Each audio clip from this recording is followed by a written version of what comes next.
start. All right, guys, hello. Now, what we're getting into today, as we look at life, as we look at what's going on, I've found a number of conversations lately, having conversations with my mom. I've spoken with a handful of people who have lost a loved one recently. We've experienced over the last 12, 13, 14 months, a time throughout the world where things have changed in a way that some people foresaw, but not in the way that it all happened at once. People saw society as a whole moving more towards this online world and doing more things that involve the internet. They saw businesses doing more and more transactions through social media and other platforms online. And that happened, but with fuel on the fire. It happened in a much more accelerated rate than others expected. And then we had things like illness. We had craziness going on in politics all around the world. It wasn't just here in the United States, as nuts as it's been here. You have society in a bit of an upheaval, and we look at where we are in life and we say, what's going on now? And, what have we dealt with, and where am I at? And am I happy with where I'm at? Too many of us are living with a little bit of regret, or a lot of regret, on our hands. And it's tempering how we act on our big decisions, in our everyday decisions, and what's going on. So I want to talk to you guys a little bit about that, how to live life with less regret, and eventually, hopefully, get rid of it so that you can experience things more fully. So I want you to imagine, maybe not to this extreme, but we've all had something that's happened over the last little bit. So if that meteor out there in space is headed right for us, if someone that was drunk, and guys, I apologize if this has happened to someone and it's inconsiderate, but think about that loss, right? It may be, and I've mentioned this before, my dad was 48, I was 21 when he passed, and it was not something that was expected, right? Going through a divorce, other things happening. I lost a couple of friends over the last 6 months, one from substance problems, one from an accident. Think about what you're dealing with and look at life, look at what's happening. Regret is one of the things that will keep you from moving forward more than just about anything. V, can you keep an eye on the waiting room for me and let those people in? So, a little fun quote from Mick Jagger. The past is a great place, and I don't want to erase it or regret it, but I don't want to be its prisoner either.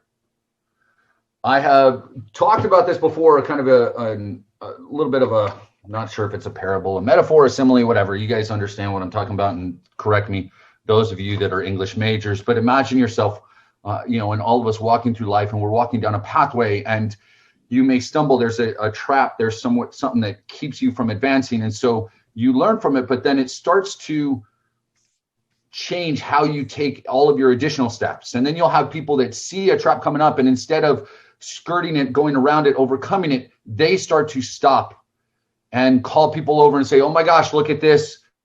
Don't fall in. Don't get caught. You'll never go far. You'll never get where you want to be. And they hold themselves so tightly around this fear of what may happen. You start to change how you interact with people. You start to change how you interact with opportunity or what happens in your life based on those regrets.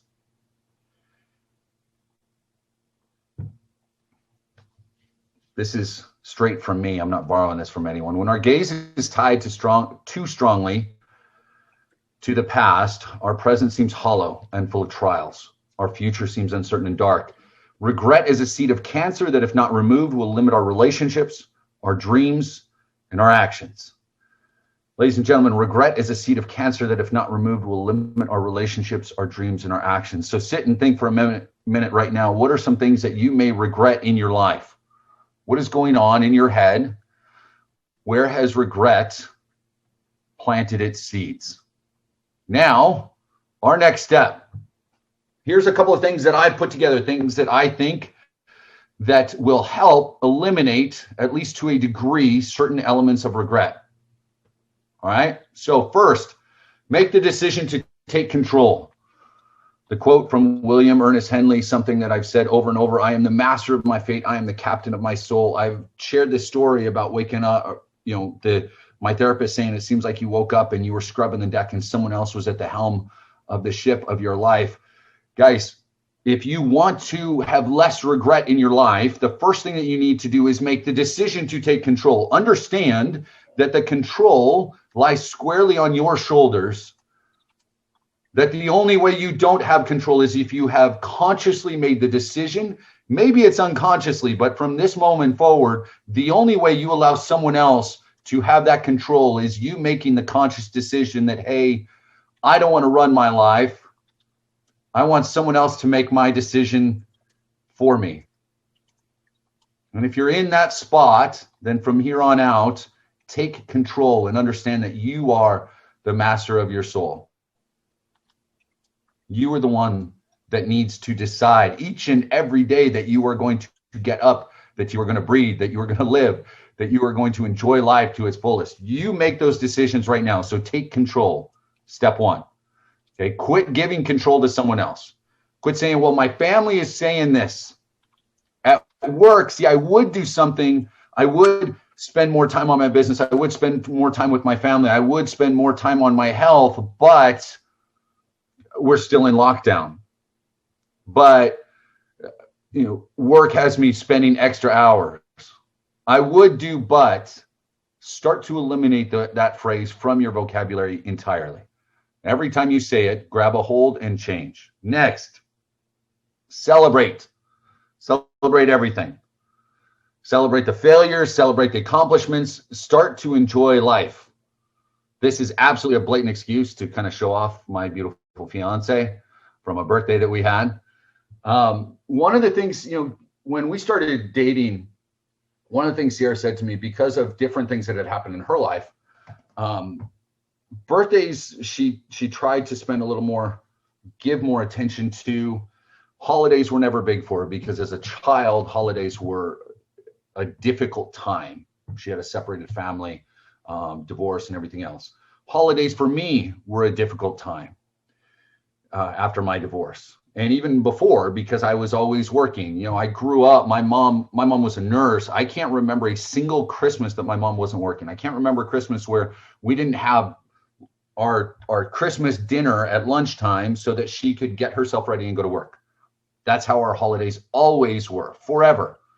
And then when I was a father and we began that we kind of did the same thing, because I did a lot of, with cleaning and restoration, we had a lot of commercial accounts. And if you have a holiday, what does that mean? It means all of those businesses and churches and everything else that I worked on that were my customers, it means those businesses were empty and I could go in and work.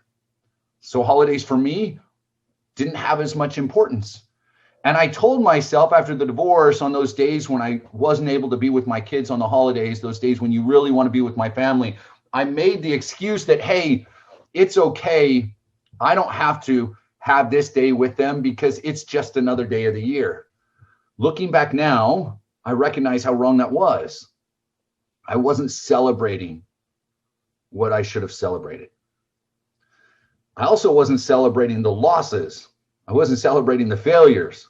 I wasn't celebrating the times that things didn't go right and those learning experiences that now I look at.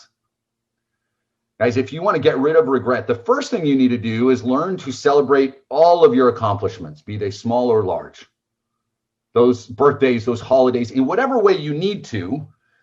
And if you have right now, because I understand there are some religions and forms of belief where you wouldn't necessarily celebrate in that way, that doesn't mean you can't celebrate family and time together and accomplishments and other moments in your life. Maybe it's the first time you post your own blog post, or you create your own video, or the first time you finish a book this year, or you've accomplished some small goal, or you lost that 5 pounds, or you worked out for 4 days in a row. I mean, if working out for 4 days in a row is what you're celebrating, don't do it with cheesecake, but find a way to celebrate. Find a way to laugh, find a way to smile. On the flip side, celebrate those failures as a moment to live and learn and grow, because the fact that you're still here means that it wasn't as big a failure as it could have been. Celebrate more. in your life if you want to have less regret. Do it in a way that those that spend their lives around you say, man, Denise is always celebrating something, right? Look at Alice in Wonderland, right? A very happy unbirthday. That's what we should be celebrating every single day. Celebrate your unbirthday. Spend more time celebrating, ladies and gentlemen. Next, living your life with the less regrets. Close some doors. Close some doors. And what do I mean? This one's pretty straightforward, right? I didn't make the high school baseball team. That was 25 years ago. Time to shut up about it, right? The love of your life, the crush that you never spoke to, the job that you never got, the promotion that you were looked over for, that chance that we all had to invest in Bitcoin when it was only $5 and we all said it was nonsense. Just close some of those doors and move on. See what happens. I want you to imagine your life. You're walking down this hallway and there's that light at the end of the tunnel, but this tunnel is filled with doors. And you've got these doors you left open behind you and light is spilling into the hallway and it's skewing your vision for what you have going forward. But if you're willing to close them and take a breath and allow that shadow, not darkness, not fear, but allow the shadow that occasionally we have in life, that cloud of what's going to happen next, because honestly, that's what faith is. It's taking that step into the unknown, not knowing what's going to be in front of you. Closing those doors behind you allows you to see more clearly what you're going to be able to confront in the future. I use those analogies at times. You guys have been on some of these where I talk about different things that some fantasy books that I read. Grow that night vision. Be able to look forward. You'll pick up where those pinpricks of light are that you'll be able to move towards, and you'll recognize opportunities when they come only if you close the doors behind you. No one likes sitting around on a weekend, whether it's a happy hour or you're sitting talking with family and friends. And if you want to reminisce about the past, that's great, but do it in a positive way and don't reminisce about the what ifs and the maybes and damn, I wish I would haves. Reminisce about the positives, celebrate those, and look towards what may yet come down the road. So close some doors. Next, learn from your mistakes, don't regret them. Tallulah Bankhead said, the only thing I regret about my past is the strength of it, or is the length of it. If I had to live my life again, I'd make all the same mistakes, only sooner. I'd make them faster. Sierra's brother was in town this weekend. Her family was here, and we were talking about, I was talking to him a little bit more about my past, about my marriage, about the divorce, about everything that I went through, and then finding Sierra.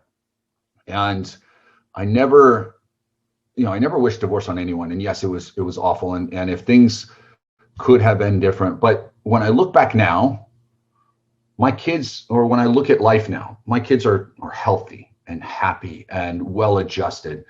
And my ex is with a man that loves and adores her, and they get along well. And I am with the best possible companion that I could possibly have. She's absolutely amazing for me. We're both in a better place.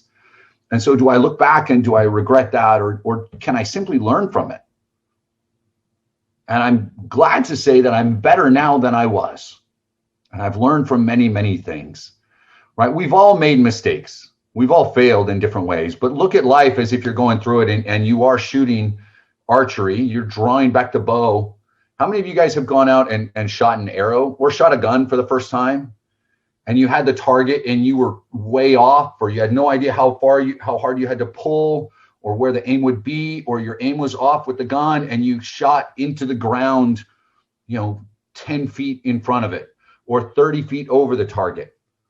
And you get frustrated, but then over time, those shots eventually become, I love V's, her little picture's got my assistant, she's got a bow in her hand. right? Right as I'm talking about it. So when you look at all of this, though, eventually learning from those failures allows you to grow in a way that you'll hit the target and you'll start to do it more often than not. But if all you do is focus on that miss, because we've all seen those people, right? They launch something for the first time, they try something, they approach someone for that conversation, they talk with their boss, and then they never do it again. Because, man, that was way off. I failed. What if it happens again?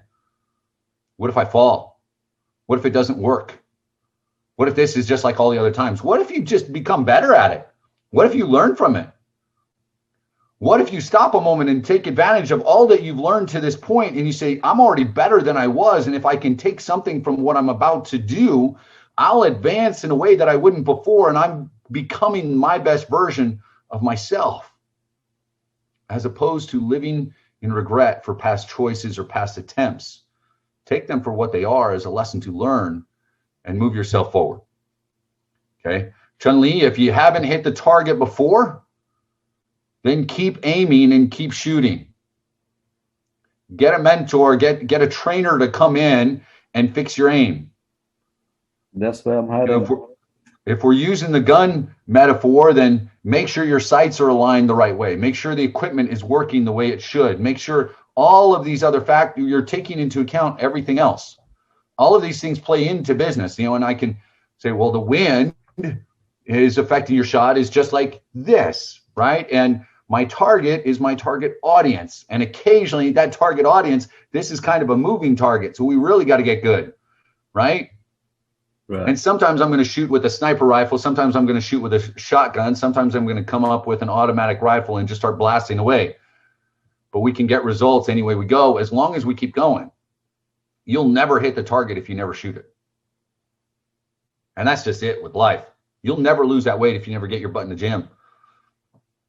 You'll never learn if you never open the book, you never get on a call, you never reach out to someone and say, I need help, train me. And then be willing to learn from the frustrations. Set your ego aside. My last point for the day, ladies and gentlemen, only fear living in fear. Franklin Delano Roosevelt said the only thing we have to fear is fear itself. For those of you not in the United States, Franklin was an American president during the time of the Great Depression and a good portion of the Second World War. The only thing we have to fear is fear itself. Quit living in fear. The only thing you should be afraid of is living in fear. So be bold. Be bold and audacious. Be crazy in what you do. Yeah, Sherilyn, you lose the shots you don't make, you don't take, right? You only miss the shot, that's what you got to worry about. Michael Jordan missed over 9,000 shots in his career, and he is known as the greatest basketball player to ever live, right? Now, of course, yeah, we can argue that, whatever. One of the best, an amazing individual, but he failed many times. Guys, you're going to have some failures in life. You're going to have some of those moments where things just don't work. But if you're willing to learn, you can keep moving forward. If you want to eliminate fear, start taking action. That's going to be the biggest thing. Study isn't going to help you eliminate fear. I'm going to tell you that right now. Study will help you become better as you go down the journey. But if you're scared of something right now, whatever it is, whether it is this, it is launching the business, it's taking a bigger step, a bigger risk, it's talking to somebody at work about getting a raise, whatever it is, Renee, yes, I do. Whatever is going on in your life, if you want to eliminate fear, then start acting boldly, decisively. Get something done. Get out and do it. That's how you start living without fear. That's how you begin to live without regret. So those are a couple of key points that I kind of thought of that I live by now much more than I used to. And I continue to develop that. Ladies and gentlemen, spend some time today thinking about what you may regret or what you're doing in your life to allow regret or fear or frustration in the past, whatever may be there. Look at what is hindering you from moving forward in a way that will allow you to become everything that you are destined to become. And then start to make changes and make them boldly and decisively. And as always, rise up. Rise from the ashes. Fly like the phoenixes that you are. I love you guys much. That's one of those things. I don't have that up there, but be willing to share some emotions at times. Tell those around you that you care for them, that you love them. Love doesn't have to be this thing that we keep hidden and only express to, our significant other. I love the fact that I have an opportunity to be here with you guys. I love the fact that I have a chance to share something that I'm passionate about and that I get to learn and grow as we share all of this. So thank you guys. I love you. I truly do. And I love this opportunity. So thank you for that. Go out, tell someone that you wouldn't normally today that you love them. Go be fantastic. And I will see you guys tomorrow along with a special guest. Have an amazing day, guys. We'll talk to you soon. Bye. Andrew, we love you too.